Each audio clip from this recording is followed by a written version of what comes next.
As a person with celiac disease, I'm very glad that I don't live in Paris in the 1800s. Celiac disease is a serious autoimmune disease that occurs in genetically predisposed people where the ingestion of gluten causes an immune reaction that leads to inflammation and damage to the small intestine. The foods that contain gluten and trigger this immune reaction are barley, rye, oats, and wheat. It is estimated that 1% of the world's population, or 1 out of every 100 people, are affected by celiac. The majority of people who are somewhat familiar with celiac disease usually associate the symptoms as being mainly GI related, such as abdominal pain, bloating, and diarrhea. But in reality, the non-GI related symptoms are actually more common, such as osteoporosis, malnutrition, neurological symptoms, and even cancer. Here is a list of symptoms you can peruse if you want. I personally had some questions about celiac disease, so I did my best to answer them for myself. Question 1. What is gluten? Gluten is a protein found in wheat, barley, and rye that gives the food shape, texture, and flavor. It is a miraculous net that holds all of the bready things together. Gluten is formed by joining the two native wheat proteins. These proteins are glutenin and gliadin. The most common way for these proteins to be joined together is to add moisture. It is interesting to note there is no gluten in dry flour, only its building blocks. This is the reason that it is required to knead or mix bread doughs thoroughly. The more evenly the moisture is distributed throughout the dough, the more gluten will be created to give the bread that stretchy, chewy consistency we all know and love. That you all know and love. Question 2. What do the villi do, and why are they important? If you are human and you are alive, you eat and drink things. That food and water goes through your stomach and then into your small intestine. All along the lining of your small intestine are these teeny tiny little things called villi that are there to soak up all of the nutrients that you have just ingested. If you have ever tried to soak up a large amount of water with sponges, you will have probably noticed that this configuration works better than this one. And it's the same with villi. More surface area, more better. In order for the nutrients to go from your intestines to your bloodstream, it has to cross through a layer of cells around the outside of the villi called the epithelial cells. From there, it can hitch a ride in your bloodstream and go where it needs to, getting turned into energy and letting you do the floss to your heart's content. Inside of these little finger sponges are a bunch of immune response cells patrolling around, looking for any ne'er-do-wells to pounce on. In between all of the villi are these deep troughs called crypts, which are like med tents in a world war, doling out stem cells to villi with dead and maimed epithelial cells.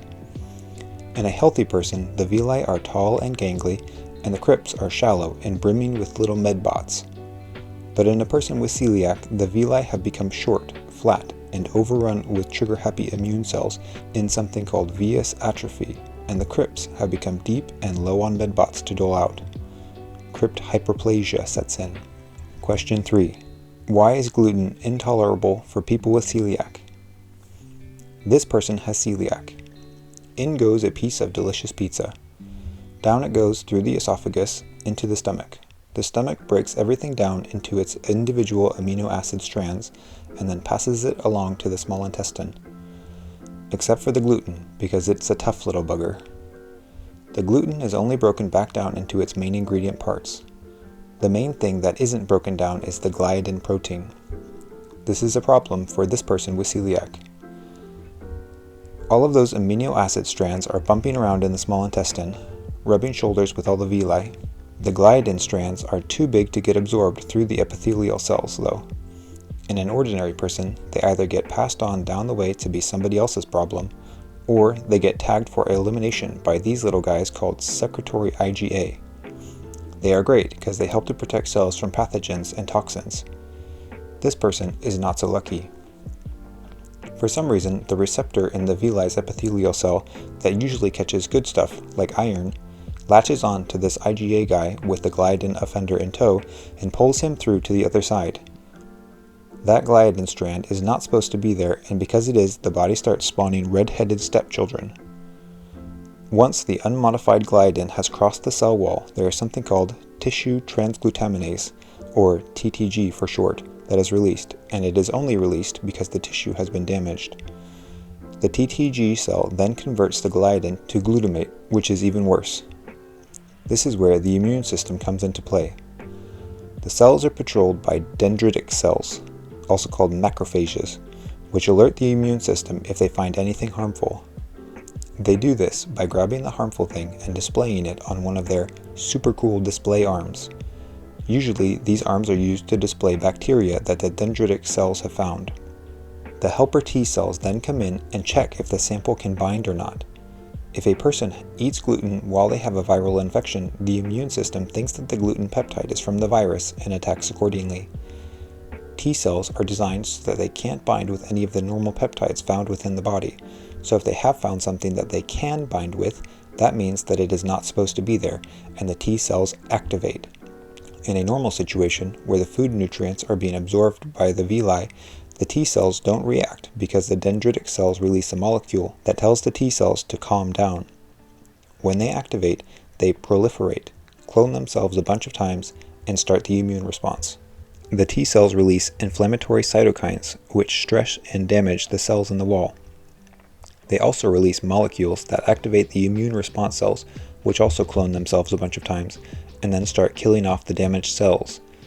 This lets more gluten in, which just makes the problem even worse and leads to a positive feedback loop. They also activate B cells, which produce antibodies. People don't really understand exactly how much damage or not damage these antibodies do, but the good news is that they are very helpful for diagnosis.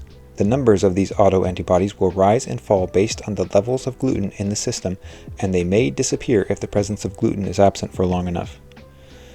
Basically, all of the damage and attacks happen in the first part of the small intestine, the duodenum. Stuff happens in the other two sections of the small intestine as well, but not much. Question 4. If these things are being damaged in the intestinal lining, why do you have all these other effects throughout the entire body? The answer basically comes down to malnutrition. Because all of the villi get short and stubby, they can't absorb the nutrients the way they should, and the body doesn't get the good stuff it needs. This is real bad. More malnutrition, more problems. Question 5. Shouldn't there be varying levels of reaction because the body only reacts to the presence of gluten but stops when there is no more gluten to react to? Why do I have to worry about cross-contamination? The frustrating answer is, sort of, but not really. Because the body is reacting to the individual molecules of the protein gliadin, it takes basically nothing to start the immune response, and then that immune response doesn't just stop once the gluten presence is gone. It can take a while for the internal attacks to die down. This isn't the end of the world every once in a while, but it can take weeks or even months for the body to recover or heal itself from this self-inflicted damage, and if you are eating cross-contaminated foods once a week or even once every few weeks, it will basically be like you've been eating gluten the whole time. The body will keep that immune response going, damaging your nutrient munchers and keeping you malnourished and at risk for all the things I listed earlier. If you have celiac, you have my sympathies. Fight the good fight.